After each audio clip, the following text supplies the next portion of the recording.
예, 안녕하십니까. 건축가 김동희입니다. 이번 강의는 내가 살고 싶은 집 그려보기인데 진짜 그려보고 싶습니다. 같이 도면에 대해서 설명하겠습니다. 그린다는 개념은 도면이 있다는 개념이라고 생각하고요. 보통 이제 계약을 하고 이렇게 미팅을 하면 많은 분들이 글을 오셔요.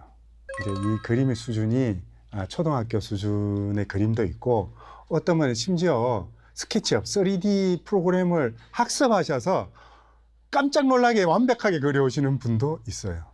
예, 그래서 제가 지금부터 설명드리는 것은 도면 작업하는 것을 보고 놓침이 없이 꼼꼼하게 챙겨야 되는 부분에서 언급하는 게 제 목적입니다.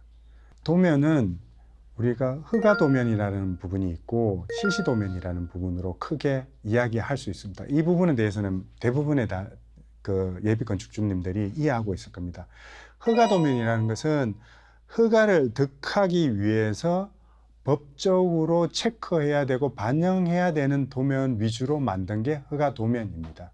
그리고 여기에 살을 붙여서 현장에서 공사하는데 지장이 없거나 좀 더 잘 공사하게 만들게 하는 도면이 실시 도면이라고 보시면 됩니다.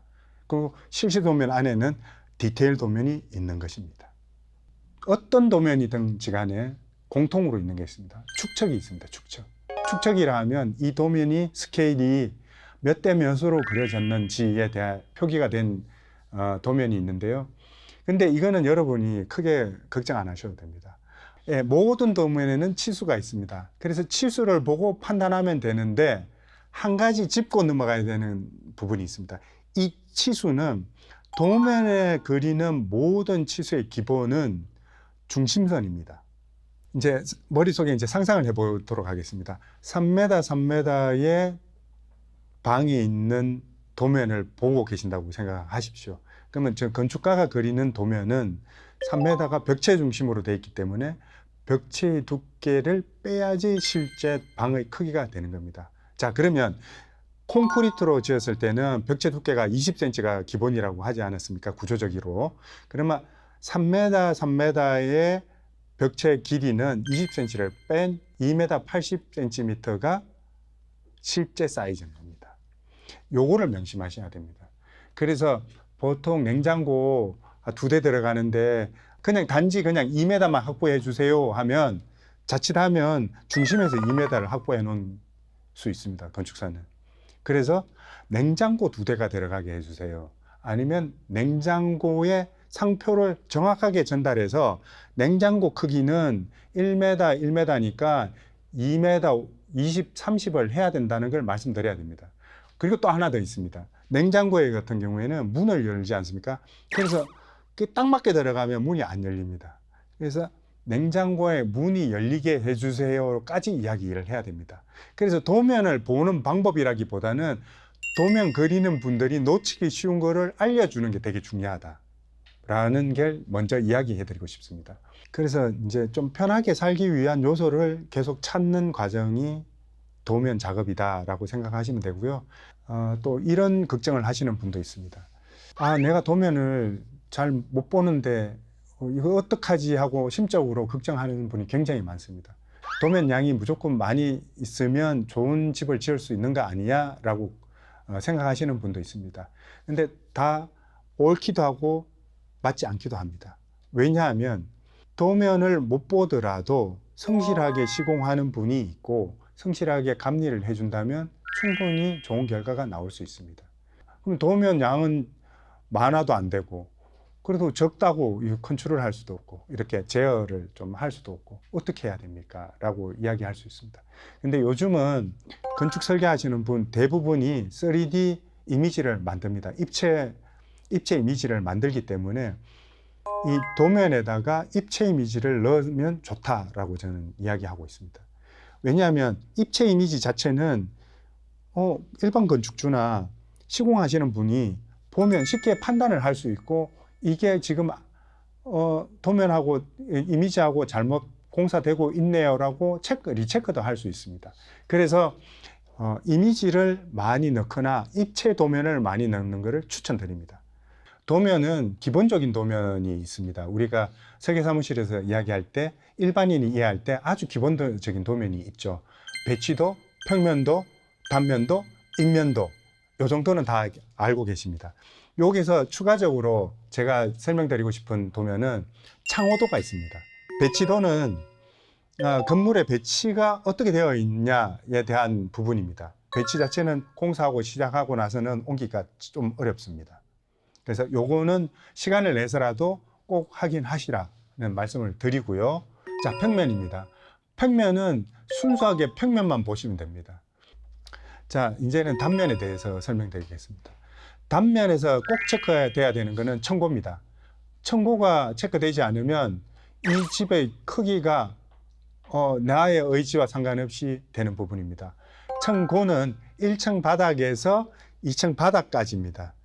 근데 우리가 실제로 실내에서 거주할 때 느끼는 것은 천장을 보고 있습니다. 그래서 천장 안에는 청고를 유지하는 구조재가 들어가 있는 공간입니다. 그래서 천장의 높이는 꼭 체크하셔야 됩니다. 아파트에서는 천장의 높이가 2.4m 정도입니다. 그래서 좀 높은 데는 2.45, 2.5m까지 되는데 단독주택에서는 좀 높게 하셔도 괜찮은 것 같습니다. 저는 높게 하는 것을 추천드립니다. 그래서 청고나 천장이 높아진다는 것은 계단 단수가 많이 늘어난다는 것이고, 많이 늘어난다는 것은 계단 실의 크기가 커진다는 겁니다. 그래서 다른 실들의 크기가 줄어들 수 있다는 것 꼭 염두에 두시고 진행하시면 될 것 같습니다.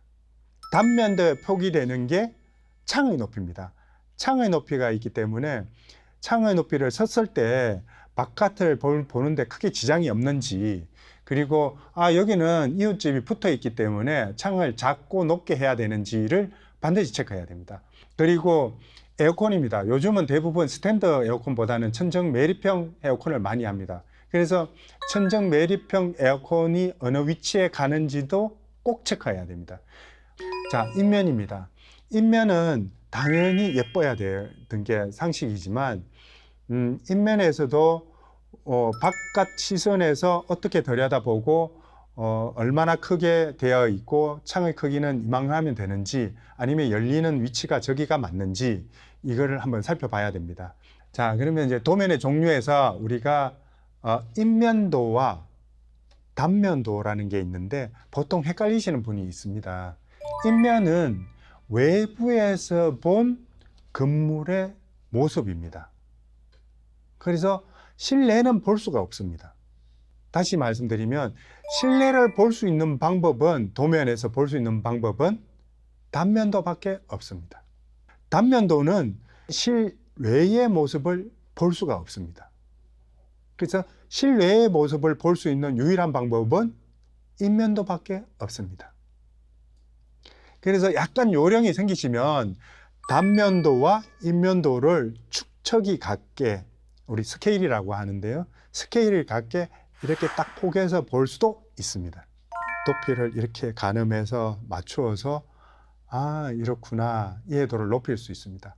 보통 단면도에는 계단 단면을 반드시 그리게 되어 있습니다.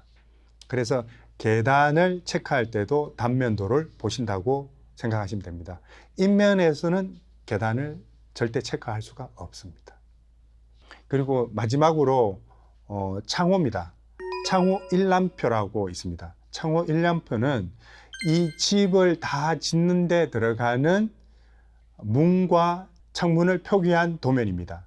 그래서 창호 도면에서 봐야 되는 것은 창이 왼쪽으로 열리는지 오른쪽으로 열리는지, 그리고 얘가 전체 나가 열리는지 조금만 열리는지, 이런 부분을 꼭 챙겨야 됩니다. 특히 창문을 설치할 때는 소파의 위치나 아니면 보는 시점에 서 있을 때 밖을 어느 위치에서 보느냐를 꼭 챙기셔야 됩니다. 이거를 챙기지 않으면 다 짓고 나서 엉뚱한 뷰를 보고 있거나 정작 내가 보려고 했던 저 산세를 못 볼 수도 있습니다.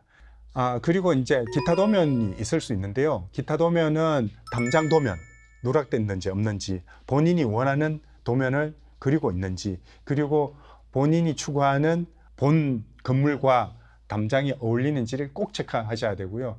또 하나는 아파트에서는 모든 게 다 일섭으로 다 되어 있지 않습니까? 그런데 일반 주택에서는 일석으로 되는 게 단 한 가지도 없습니다. 그래서 택배함도 본인이 챙기셔야 됩니다. 택배함과 우편함 꼭 챙기셔야 됩니다. 그리고 또 한 가지, 이게 도면에는 잘 표기가 안 되는 부분이 있는데 계량기의 위치입니다. 계량기의 위치가 꽤 중요합니다. 계량기를 공사하시는 분이 편의상 그냥 아무데나 딱 만들어 놓으면 계량기 점검하러 매번 집안에 들어올 경우가 생길 수 있습니다.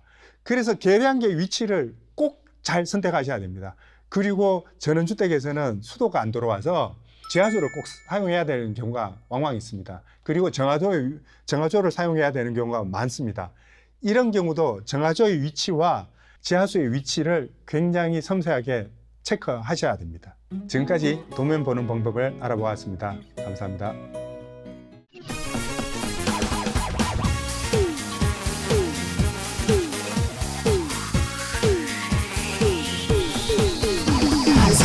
Go!